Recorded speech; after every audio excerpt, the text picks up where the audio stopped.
Good morning, everyone. Good morning. This is Spirit Journey.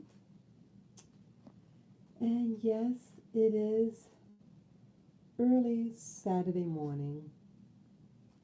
And this is going to be a week in review, just to discuss certain things that were on my heart this week. I hope you guys could hear me also. I don't have my earplugs in, the for this the microphone, so I'll try to speak up. Yes, but good morning, everyone. Let me just turn this around a bit. Yeah, I'm still in bed here. So, um, yeah, as I given the title description of this video, I want to give a tribute. It was a week ago today that I learned of a friend of mine from back in Hawaii when I used to live there over 17 years ago. I left in 2001, mid-year, and I met a family in 2000 actually. It was at a church.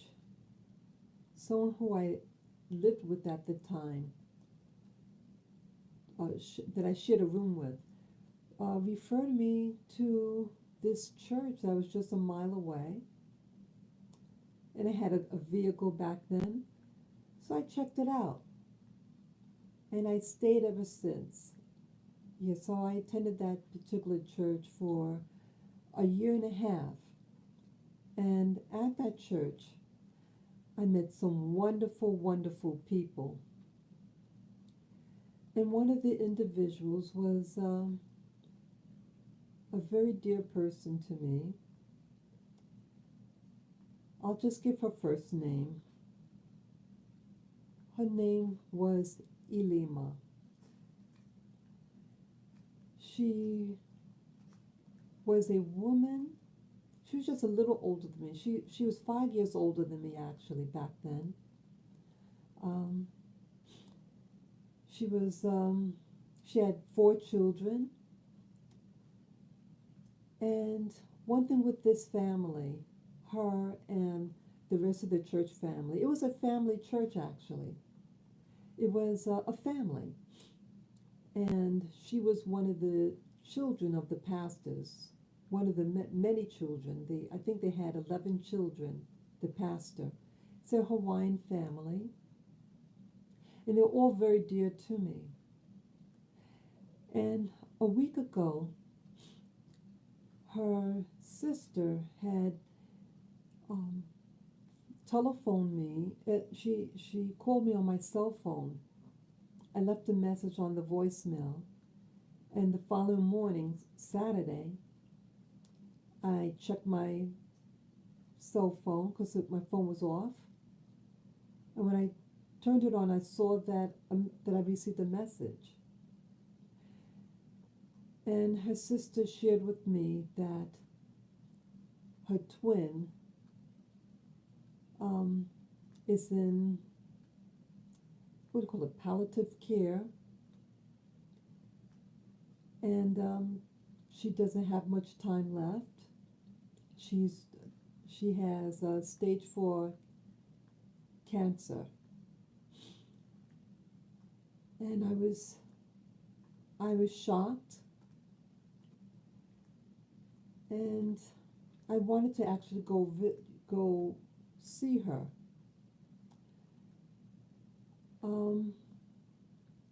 I thought I thought she was for me to arrange everything for me to leave, because I live in New York City, and Hawaii takes about 12 hours or more travel time, just air time, and not including the other time just to get to the airport and everything in between.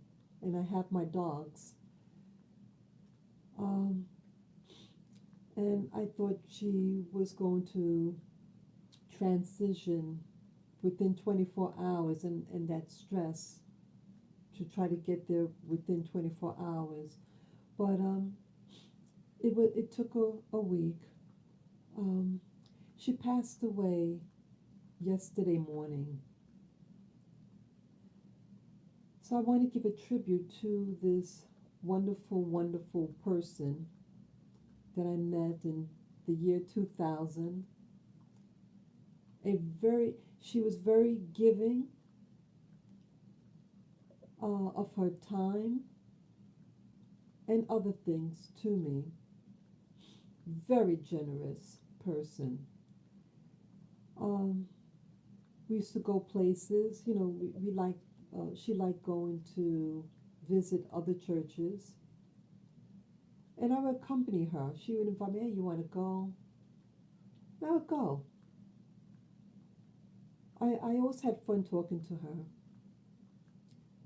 The whole family, it's not just her, but the whole clan, they were a family to me. Um, what's really weird about the situation, um, now I decided not to go because I didn't think I had enough time to go there, and the stress, it would, the stress and the finances to go there. Um, but I called instead. Luckily, my friend that called me left a telephone number, and when I called immediately after getting her voicemail, she was also in the room with her sister. The sister wasn't conscious. I mean, like not really conscious, but she was able to hear. And I gave my condolences to the sister, and I really felt awful. Um, I think I'm not sure if I spoke to my friend who had passed, but I talked to the sister, and then the next day I called again, and it was the caretaker there, and they said, oh, I have a speakerphone, and you can talk to her. So I was greatly appreciative, and I spoke to her um, on the phone that was put on intercom, and I shared with her my heart with her, and I thanked her for being a friend. Yeah, I spoke to her um, for quite a while. I'm so appreciative that they allow me to do that. They said that when people are at a state like that, when they're about to transition, that they can hear. And so I talked to her, what she meant to me, and then I got off the phone. And then also at that initial visit over the phone, it was her daughter it was her daughter that was um, there in the room with her, and I spoke to the daughter, and I reminded her who I was, because it's been since 2001 that they've seen me, and I told her, um, that it was good to talk to her, and I gave my condolences as well. And she allowed me to talk to her mom over the speakerphone. And then the next day I called again. I called about 3 consecutive days to talk to my dear friend. And the last conversation I had with her, I said it was her son that was there this time in the room, and he allowed me to talk to the mom over the speakerphone. And this conversation was a little different, and told her that I wish I was there, and I told her about the logistics for me to get there in time. Um, but I said, I really want to be there for you. And so I said to her that, yes, good morning, viewer. Yeah, this is a talk, giving a tribute to my friend that passed. Um, I told my friend what she meant to me again, and that um, that to pretend that I was holding her hand. I said, I'm pretending that I'm holding your hand right now, and I'm squeezing it tightly. Um, that I soothing her head, you know, things like that, and that I'm there with her. And the son said that he believes his mom heard my voice when I was saying that. This person would have done anything for me, I think, the family. And even though I couldn't really be there physically, but to make her feel that I am there with her emotionally, and that um, that I'm holding her hand there spiritually and soothing her forehead. Yeah, she was a dear, dear person to me. And oh, the other thing was regarding this.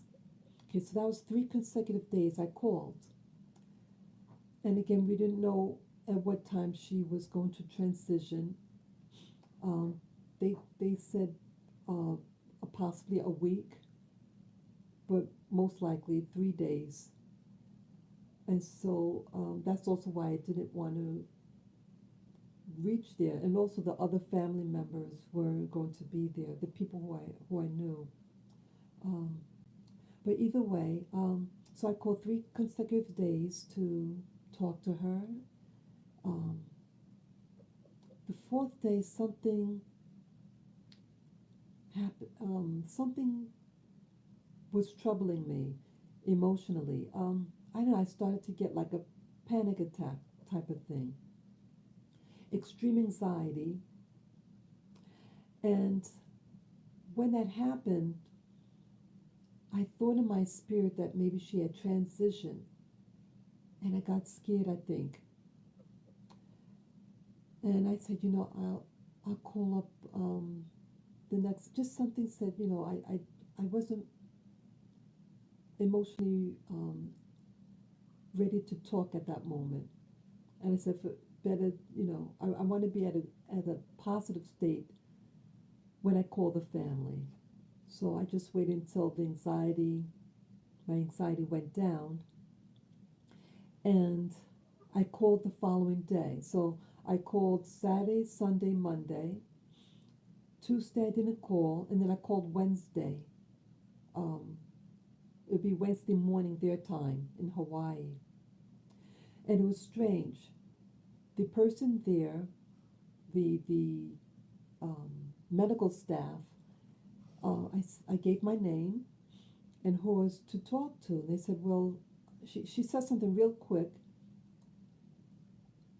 and then I said, well, is she there? Is she? I said, I've been calling every day, and I just want to talk to her. He says, well, you need to call up their family. So I thought that what she meant was that I understood that a facility cannot give someone's info, and I thought that maybe she had already passed and that my instincts were right. So I did call the family, two individuals, but I didn't get a call back. So I thought, okay, she probably transitioned and they're grieving now and they're not answering the phone. I felt sick the whole day. Extreme anxiety, uh, extreme anxiety. And I started talking to my friend in spirit, okay? And then again, I didn't get a call back, but the whole week, okay, so that was Wednesday. So all Wednesday, I felt sick in my body. All day Thursday. Friday, I started feeling a little better. in my body. And then I got a text message with one of the family members telling me that she had passed Friday morning, early morning. And the text that I received from her was like at around 8:30 New York time, which would be equivalent to 3 o'clock in the morning Hawaii time. So the person had just texted me upon the mother's transition. So it's really weird what happened those other days. The hospital, the hospice, didn't allow me to talk, so I just assumed she had passed. Because I would have been continuing my calls to her to give her words of encouragement and prayer. It is what it is. And so this live stream in part is in memory of this dear person who transitioned almost 24 hours ago. A really nice individual. Yeah. So that's I wanted to talk about first, to give this tribute. The other things that I wanted to talk about for this week, that day when I was feeling sick in my body, that Tuesday, it was raining so hard. And I was pretending my friend was, that my friend was able to hear me in spirit, since I thought she had transitioned. And I was just so, just emotionally, very, very upset. So, I went to the movie theater. I couldn't take the emotional pain at the time because my anxiety was so severe. And again, not knowing, because again, I did call, I called the hospice, and they wouldn't give me an answer. Because I said, look, I said I've called several days in a row to talk, and I would talk to my friend, my friend, but please tell me what's going on. At least, did she transition or not? What's going on? And she said she cannot tell me, and rightly so. So I guess what happened, maybe the family members were physically in the room, so I couldn't talk to her, and so they protected my friend's privacy. Um, and the person that was on staff, I hadn't talked to her before. It was another caregiver that was working there at the time when I called. So they just protected my friend's privacy, and maybe the family, maybe they were um, somewhere else at that specific moment, and I just assumed that how how the lady was acting on the phone, the caregiver, um, that she had transitioned, but that wasn't the case. So, um, so that Tuesday, it was raining so hard. I went to the movies, and I went to see a comedy, and it just um, it just still had me stressed. Uh, I went to see the movie that has Kevin Hart when he was a caregiver to a paraplegic. It was an interesting movie, and I don't know whether I would have gone to see it if I wasn't feeling the way I was. I saw the previews over YouTube, and I just wanted a relief for that moment. So I went to see it. I went to see it at a theater that only been to maybe once before. It was a nice theater. They had really top-notch chairs, electrical chairs that you could leaned all the way back. It was really comfortable, actually. I had eaten out, and then I went, yeah, I had a doctor's appointment that day. That's right, I had a doctor's appointment, and then I had something to eat because I didn't have breakfast. And I said, I just want to escape. So I went to the theater. Um, it was a very interesting movie. And what I thought was interesting about it were, um, it seemed like,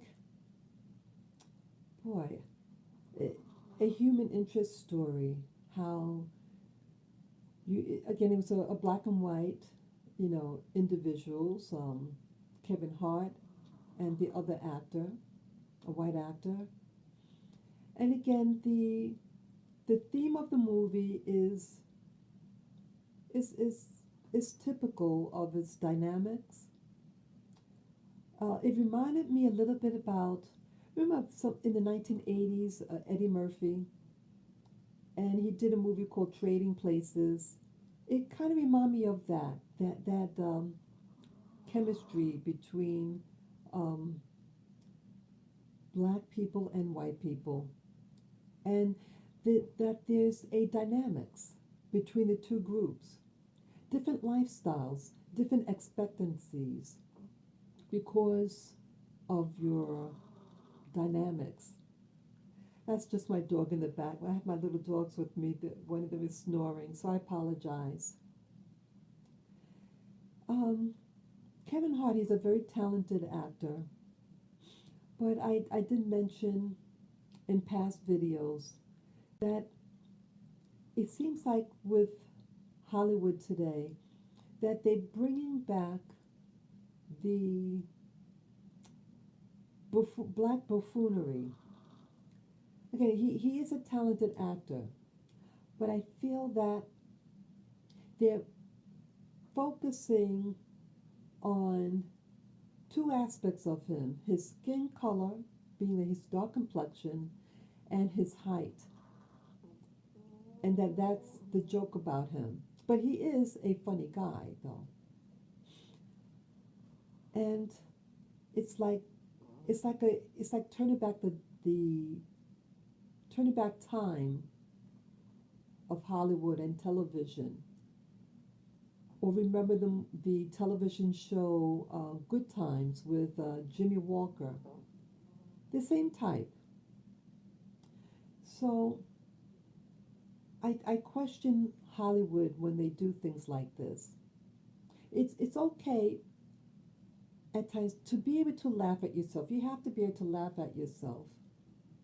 And overall, the movie was good, and the dynamic. I think both characters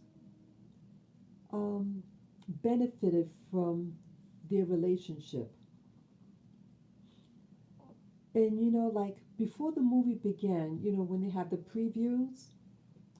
Now there's like they usually link up different types of previews, similar type of previews to what movie is playing currently at the theater, at that showing.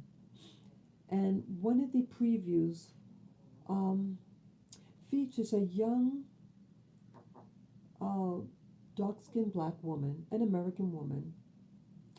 And this movie will be, as I said, will be coming out. I don't remember when, but it features a black woman who has a lot of money, who's in the corporate world, and who has a lot of money, at least a lot of material goods, fancy clothing, a home, fancy car, and something happens. This is supposed to be a comedy, and the black woman does something to a young black girl, a little girl, and the little black girl curses the black woman. And the curse is that she will experience what it's like to become a little girl again, and the woman goes to sleep, and when she wakes up, she is a little girl in body. Okay, and what is my concern about this movie is that the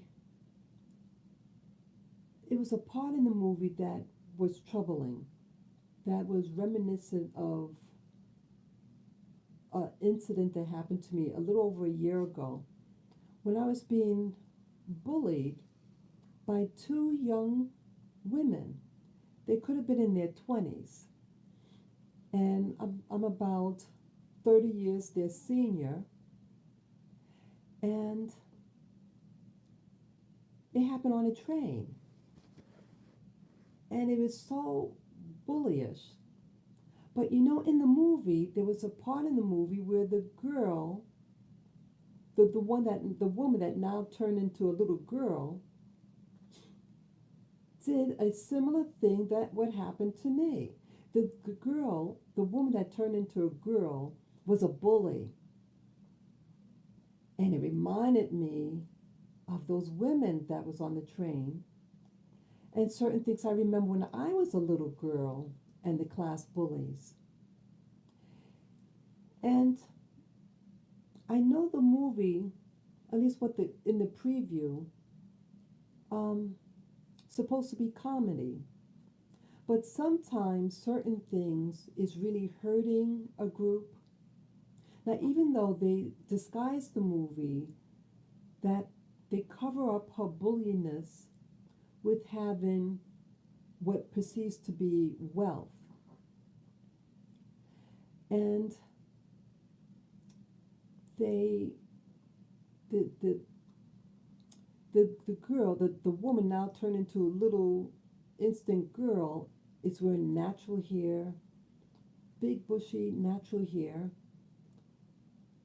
And I'm thinking, wait a minute, are they really trying to mock what this girl looks like? She was a very dark skinned woman, little girl, being a new type of bully. And I'm thinking, if someone like that, I'm not going to say, I'm not going to say that, but I'm wondering, like, sometimes Hollywood can take something and make it look innocent, but it's actually designed to pull you down, you know? It's actually a mockery. Now, even though they cover it up by the illusion of wealth and black wealth, but in reality, I know when I go out here, and again, I live in New York City, there's a lot of poverty amongst blacks. And when you go outside, when you see the homeless people, who are mostly the homeless people in New York City that you see? Anyone could become homeless. But who do you see in large cities, at least here in New York City on the street? Black people. So, but they're making you think that black people have wealth. They drive these extremely expensive looking cars. They have them in high end looking jobs, at least the women. They use the women, it seems like now, the trend, to put black women in corporate jobs, but you're the bully. So you're the dark-skinned black woman who's a bully, likes to pick on people and all that. So what is that teaching the viewer? And again, movies are showed all over the world. It's not just in the United States. American movies are showed all over. It's showed in Europe. It's showed in Australia. It's shown in Africa. It's showed in South America. So you show these black women like very mannish. And it's really not flattering.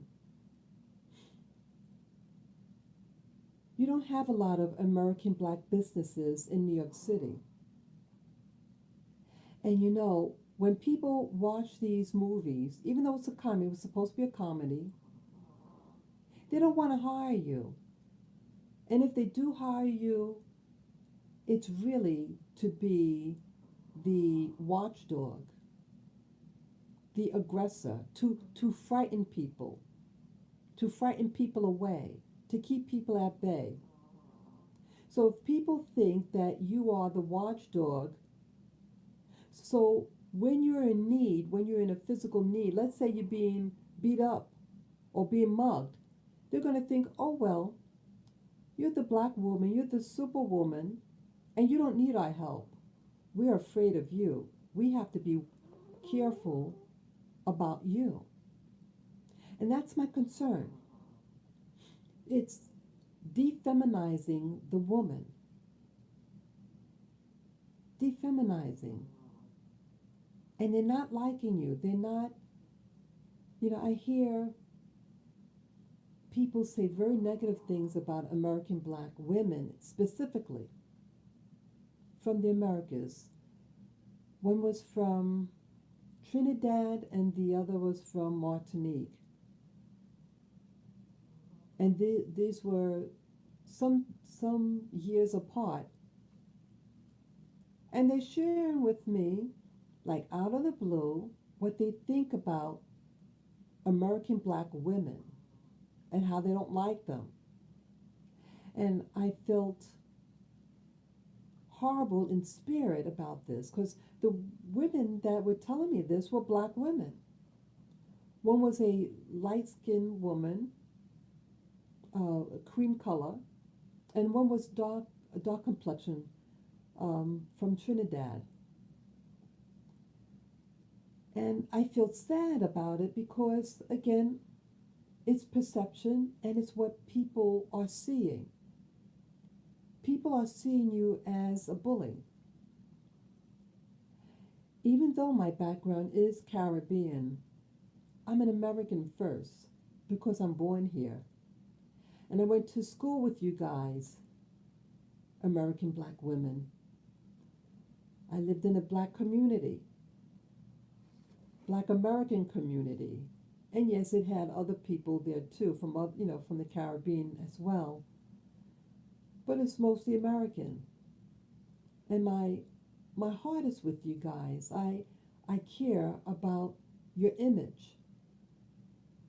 I care about your plight. But you have to be careful on what you project to others. Because the market, we're not living like Hollywood wants to depict us. See, they're lies. Hollywood is the great illusionist. It could make people look like one thing, but are not. There's hardly any black American businesses here. And even if there are, it's very really patroned outside of that group. New York City is mostly people of color. But I don't see other people of color shopping at your stores. They don't go in. Black Americans are no longer the largest, minority, so-called minority group in New York City. And that other group, who is the dominant group, they don't go to our stores. We go to their stores, but they don't buy our goods. We're not allowed in their apartment buildings to live in them. And I see now, it's just getting up in my face.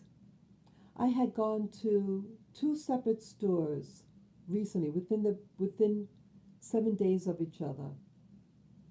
And it's an American store, but the staff there were not speaking English. And I felt that it was done deliberately as a way of taking claim to a region.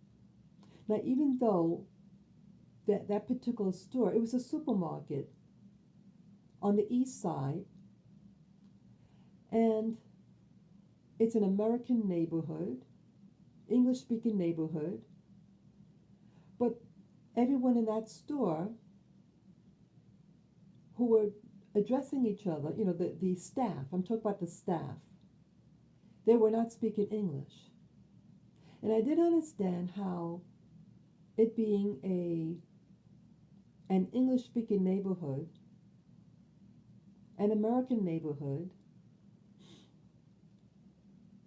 but yet the people that work there are not speaking English. Now people have a right to speak whatever language that they're speaking, but I felt in my spirit that they were doing it for effect, to say this is our domain. And then I went to some days later, I went to another place to get something to eat. The first place was a very large food what do you call it, supermarket, a major one in the city, a chain store. And then I went to like a what do you call it, a diner. And then the same thing. In an American neighborhood, English speaking neighborhood, but everyone there was speaking a different language. The staff were not speaking English. And I felt like I was I was serviced well. See, I could see like let's say if I go to an ethnic restaurant or go to an ethnic store or something, and whatever the language of that ethnicity, I can understand that they speak that language. I have no problem with that. But I felt they were making a point. And I think I take it personal because some years back, this same particular group, I was attacked, physically attacked on the job. And it was a cover-up. And all members of that particular group that individual belonged to covered it up. And regardless of race, they were all that same member. They spoke that same language. And I thought we were one people. I thought we were friends. And so I think that experience and another one was a wake-up call to me. See, I was very open to people. I was raised to respect other people, and I enjoyed cultural diversity. I loved it.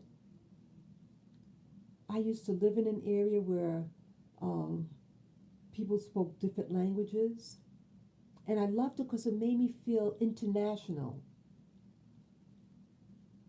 But then it got distorted overnight. And I thought the people that I lived among, that I worked among, that we were all one in spirit. And then to discover that I really wasn't wanted. And that I see how territory is taken over. See, I see by many examples that was showed to me that you get your foot in first, and then when you even like at 10%, when you got that foot in, that's when it starts. As little as 10% of the population. That people want to be heard. People want to take control. And they want to start to push out. And I see this trend in New York City of people from other places. They want you to buy from them, but they really don't respect you as a citizen or your language. And I feel that when someone is able to change a language in a region, you're also changing the identity and nationality of a country. I'm born here and I'm very loyal to this nation. And I want to keep it American. I want to keep the language that I was born in. I want the language to be, I want the English language to be the, how do you call it, the standard language, um, I forget the term that they use, the official language, yes. I want it to be the official language of this country. One can learn many languages. See, I'm all for learning different languages. But when I saw and see that you're not being respected, and I sense that the motive is to take over, I don't like it. I think it's a slap in the face, and it's intent. There's nothing wrong speaking any language. But I feel when your intent is to push out the group that's in, then you talk about, oh, I almost feel like it's a type of treason. I love my country. It's far from perfect. It's done many things in the past, but it's still my country of birth, and that I served in the military here. So I'm vested here.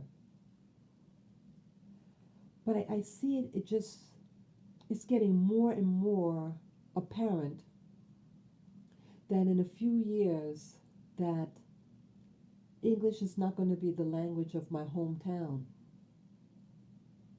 It's not being respected. The language. We're letting people in the country, but they don't respect the language. They don't want to keep the language. And so I have a problem with that. When I have to be honest, when it happened the second time this week about the language, I said to myself, do I want to stay in this country? Do I want to stay? I have to be honest. And I felt in my heart that I don't want to stay. I feel that's how I felt. But this is my country, and your country too, if you're born here, or if you become a naturalized citizen, it's your country. I love this country. And I don't like the feeling of it being taken over. When I had gotten physically attacked on my job, and that the person was protected and not arrested, I said, wow, these people are getting aggressive. They're being brought in. They used white trucks to bring them in to the country. They drop them off at, they bring them to Jersey. It's really something. It's the second time I heard about these white trucks from New Jersey. And then they bring the white truck into New York City to bring the illegals to work in New York City, downtown Manhattan. Wow. It just seems deliberate. It's very, very deliberate what's going on. And I sense that the system that wants to take over is using the immigration crisis as a weapon to overthrow the country. That's my opinion. That's what I sense, that's what I see, and that's what I feel. I'm really upset about it. And I start to think, well, is this happening throughout the Americas? Let's say Brazil, for example. Are people entering their country and changing their language and their culture and their government? What's happening there? What's happening all over? I don't know. And I sense the same thing happening in Europe. I mean, remember with the crisis that was happening there in Scandinavia and Germany? See, all these things are by design. All these things. And it's regardless of race. They'll use anybody to overthrow a government. So I'm really troubled about this. I don't feel safe. I think in part is a post-traumatic stress disorder that I'm experiencing with what happened to me in the language being spoken, foreign language being spoken, because it's reminding me of the attack that I had that happened to me. Excuse me. That's what it's reminding me of. And you feel powerless. When you feel powerless, it puts so much anxiety on your body. Fear and anger, all in one. So it's like, what do you do? What can you do? So that's my thought about that. So I guess I'm tying in that, they're pacifying American blacks. When you're going to be booted out of certain jobs, mainstream, they want you to be the watchdog, but you can't watch your own neighborhood. You're being used to protect other people's interests, but not your own. And that's my concern. We're not being taught to watch our own property, to watch our own communities. We're being pacified by Hollywood with the pretty clothes, the fancy cars, but no community. Don't be fooled. That's my message. The other thing I wanted to talk about in Week in Review, about Trump. I'm going to talk about Trump and Roger Stone. Roger Stone is a friend of Trump. Roger Stone is an author, and he's in politics. He talks about politics. And they had a partial federal shutdown in the government. I really didn't pay much attention to it, but my attention was brought to my attention. I mean, it was brought to my attention again about this federal shutdown from a fellow YouTuber who was commenting on one of the videos, my recent videos I put up. She's a great YouTuber, and we both. She knows that I voted for Trump, but we're still friends. A type of friend on YouTube. She's a great YouTuber. I respect her, and she respects me. And it's okay to have different political opinions or voting for different people. That's okay. That doesn't make because a person could vote for somebody else doesn't make you enemies. So I appreciate this YouTuber because of this, and I hope she's listening. She'll listen to this segment of this live stream. But so I appreciate that YouTuber, that subscriber, and it's okay for us to have different opinions, different political opinions. And she let me know. She reminded me that the federal shutdown was affecting her financially. And she let me know about other people that are being affected financially.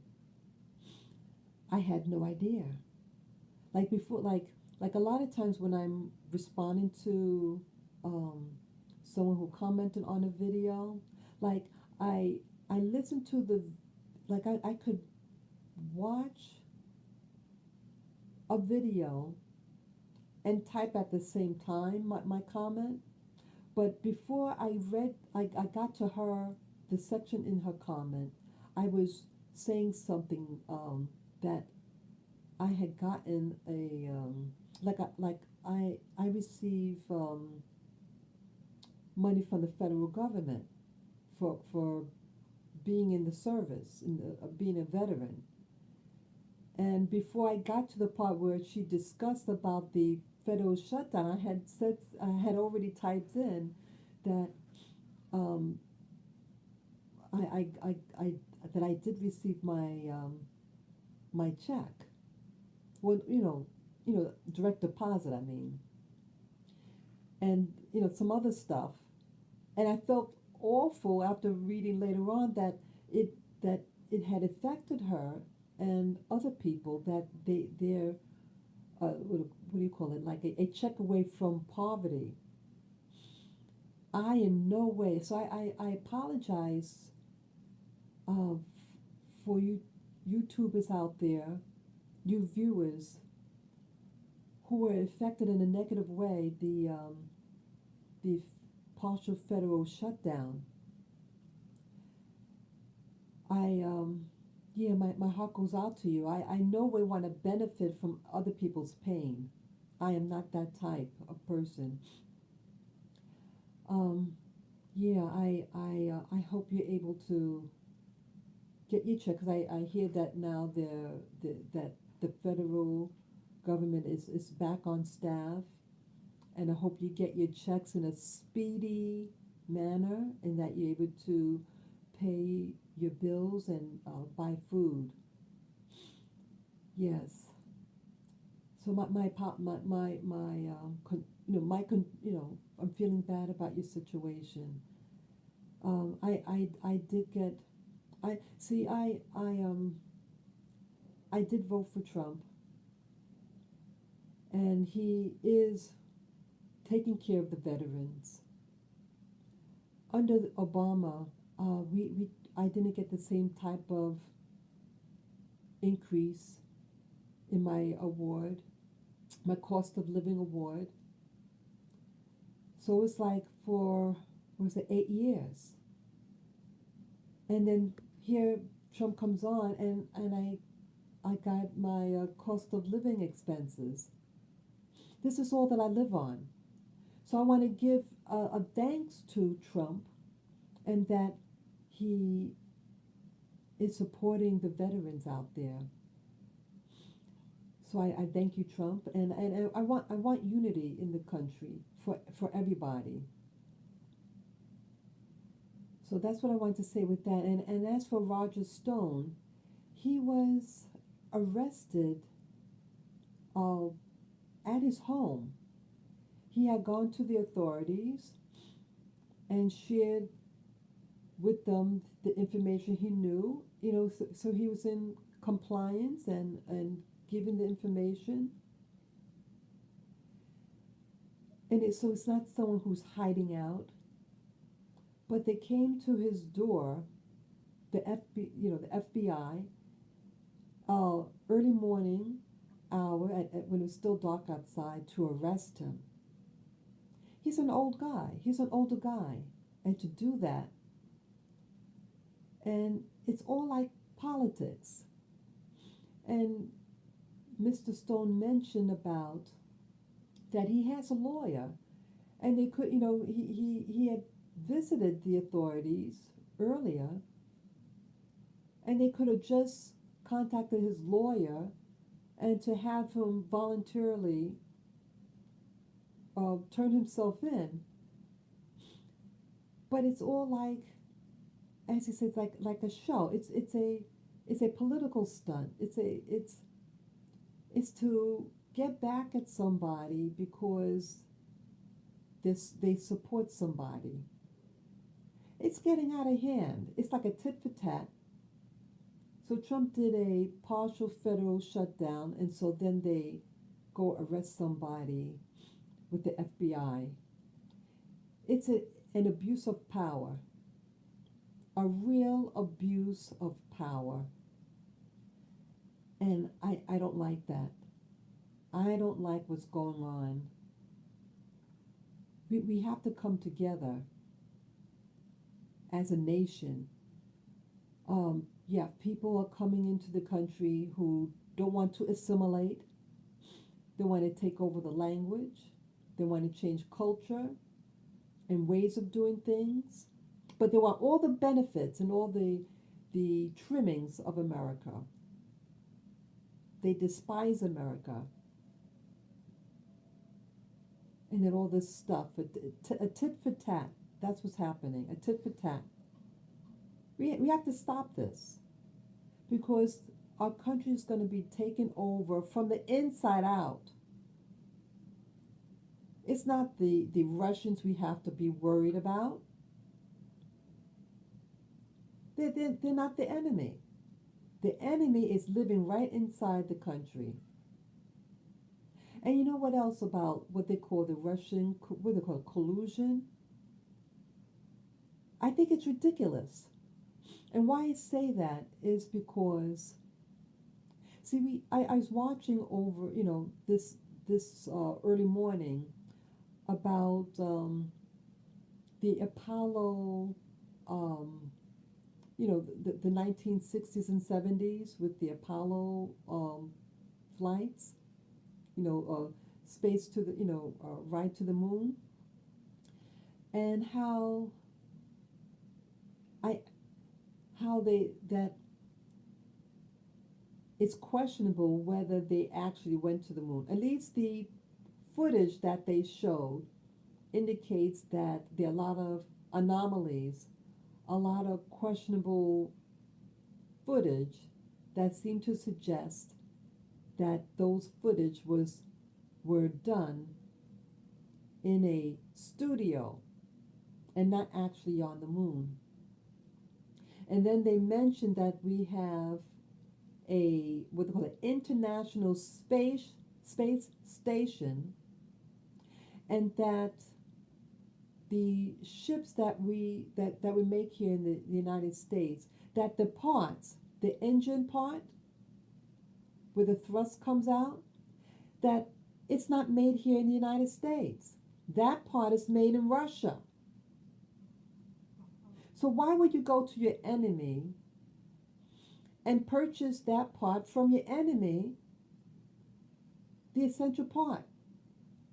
So it seems to suggest that there is an agreement between Russia and the United States, that there is a relationship, a positive enough relationship for you to buy space equipment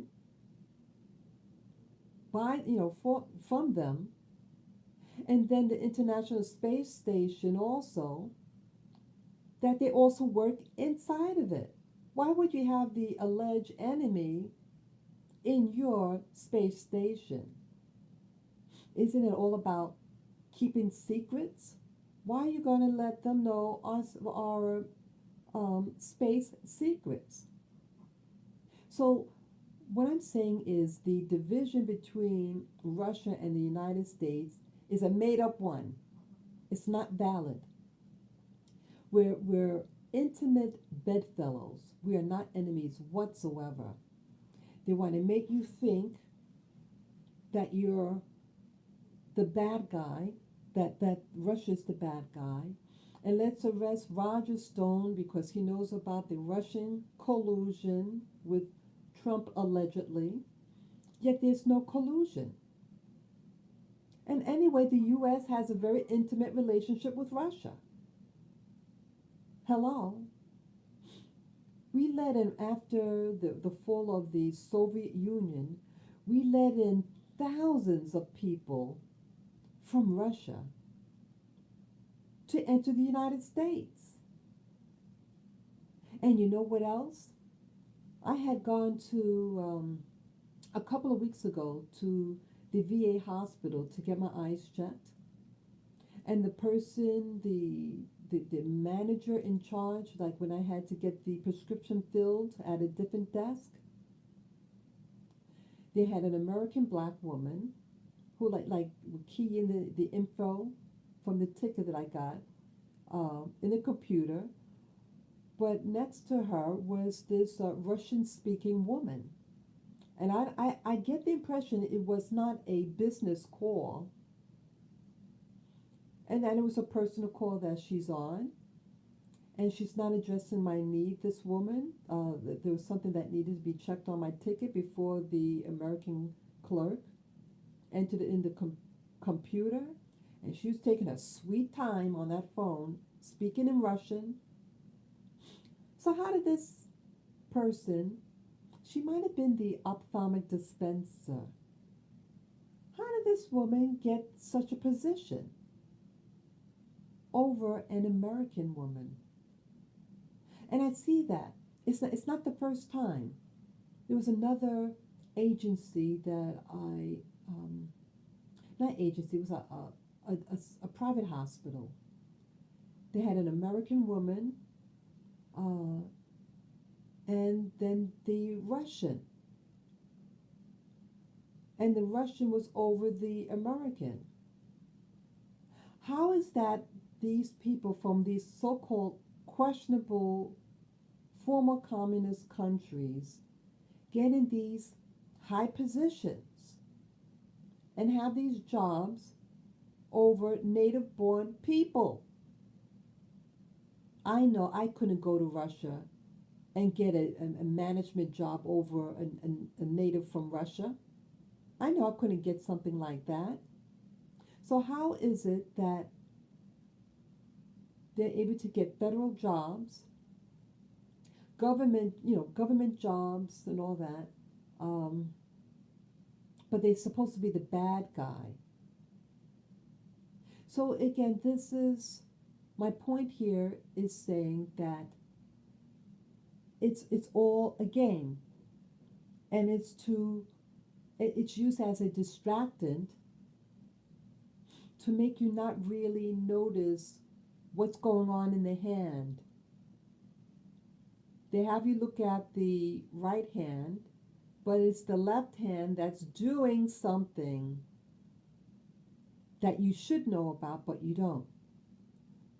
They create a false narrative to make you think, oh, those bad people, let's cause an argument, a chaos, a conflict, and get the whole country bent out of shape, when they're all bedfellows, they're all friends. They might speak different languages, but they have the same intent. What they call that secret government. There's a government over governments, I guess, but it's global. So even though you might call yourself the United States of America, or you call yourself Russia, or Mexico, or Canada, or Nigeria, etc., or China, it doesn't matter what nation, is because you have a government within that's all cohesive. They're all one family, but they want you to think that you're all enemies of each other. And they create scenarios. They can create race wars, political wars like Democrat and versus Republican. These Democrats and Republicans, they belong to clubs.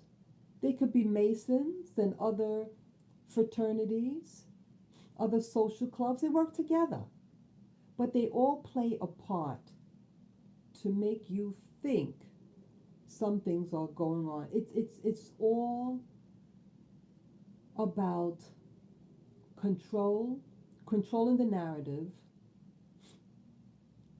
and to create a reality that doesn't exist. I'm reminded about my friend that had passed a day ago. I start to wonder what's really going on in the world. So here my friend departed from this one and going into another world. At least that's what I believe. I believe there's different realities, different journeys.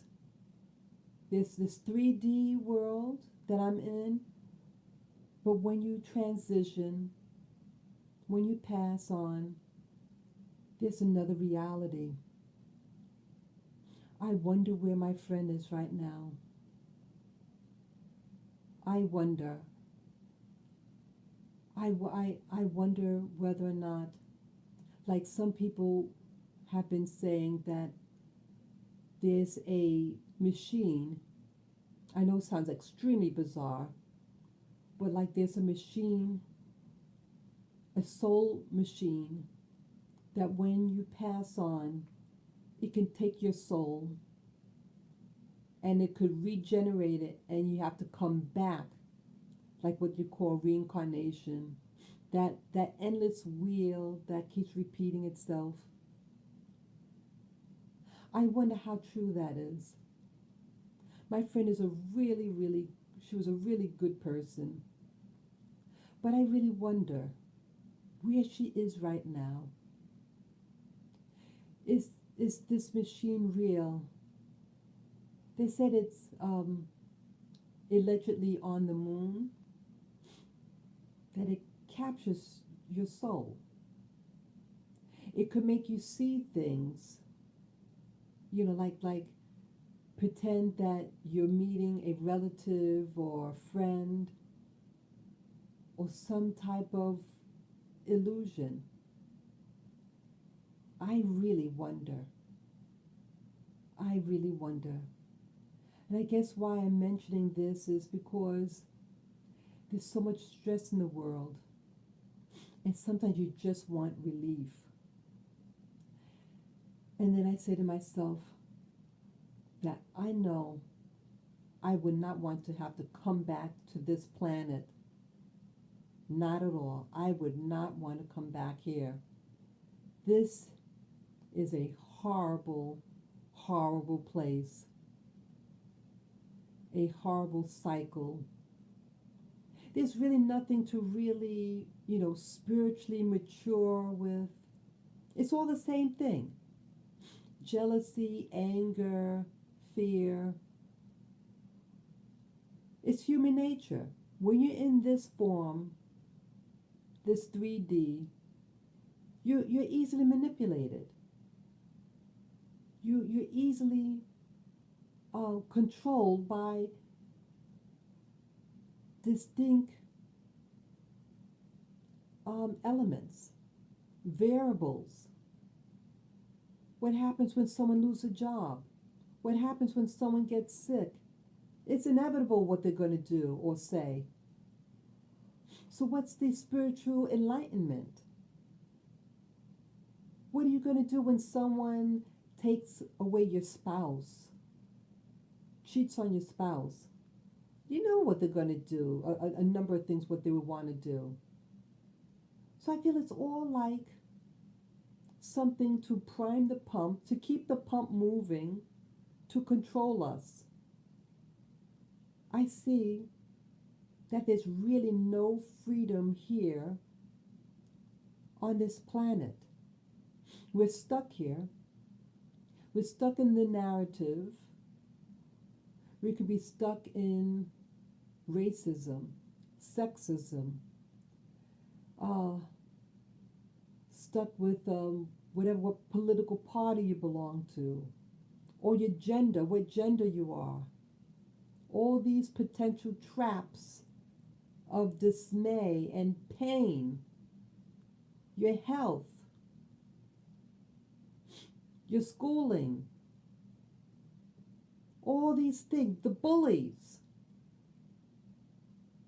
all these things are going to affect our lives. And you can't escape it.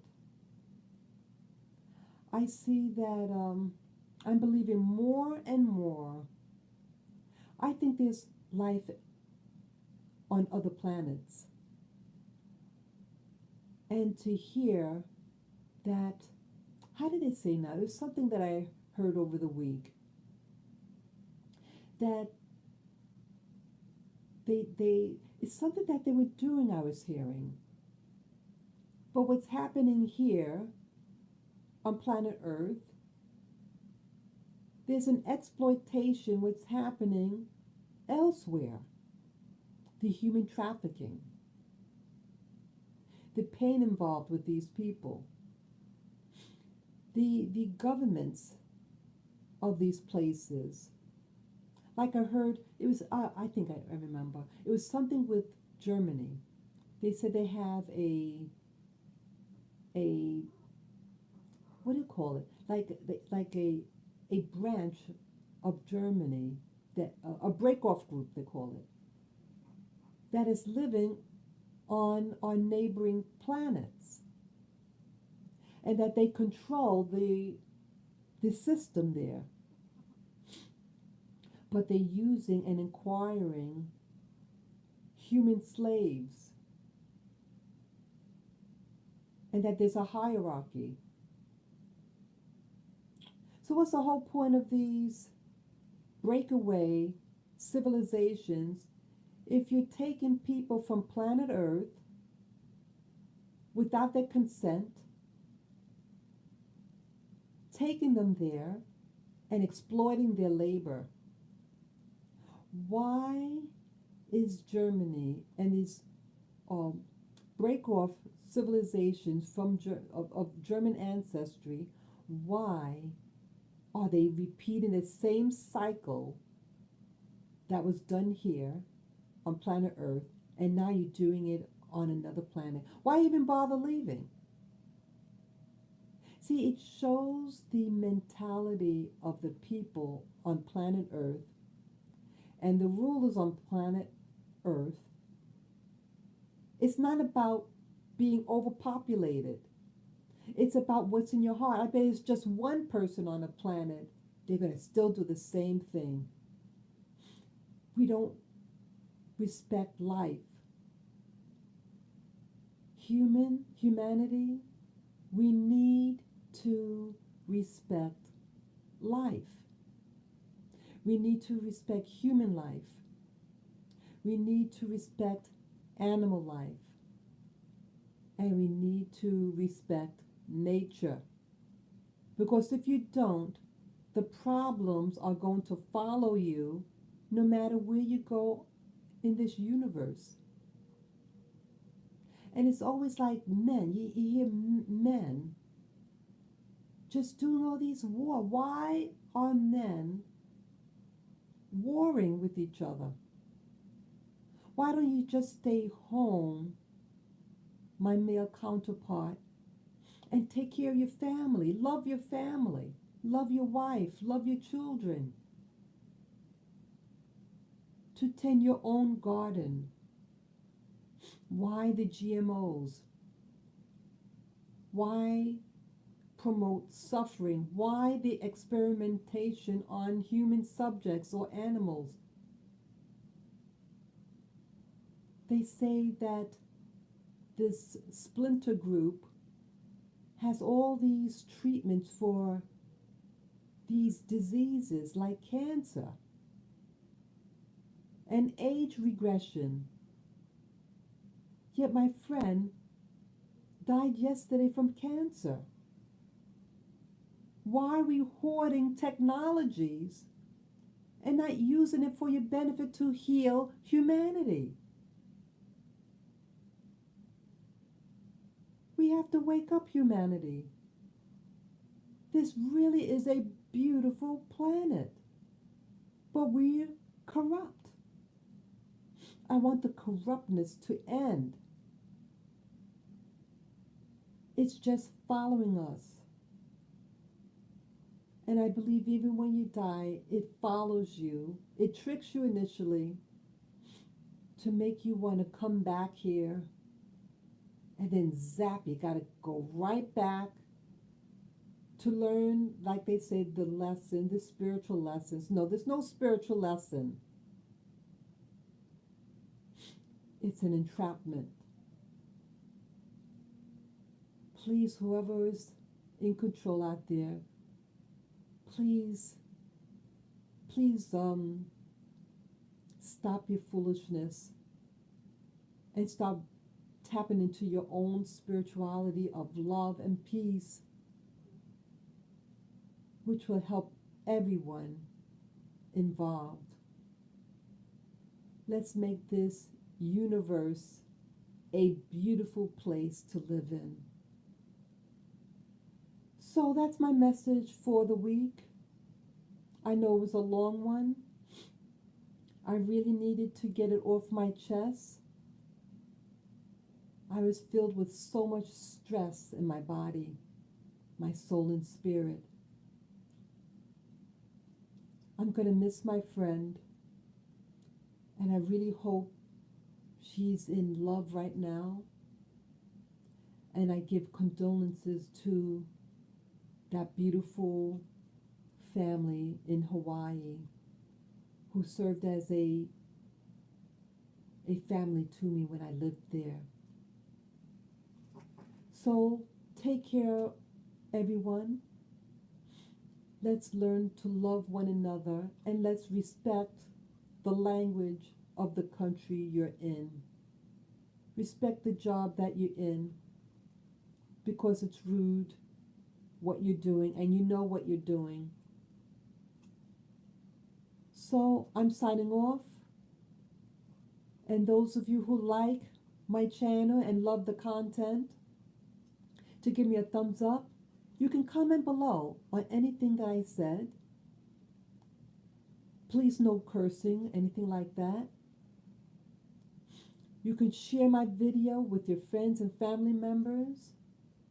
And you can donate if you like. I have a PayPal Me account. And to do so, you just go to my channel, Spirit Journey, and you click on the on the banner. You see the PayPal Me icon. You just click on it. It's on the right hand side of the banner, and you follow the prompt. Any amount would be appreciated to continue my channel. I thank you all in advance. Peace, love, and joy to all of you, viewers and family of my channel. Take care and enjoy your day. Bye-bye.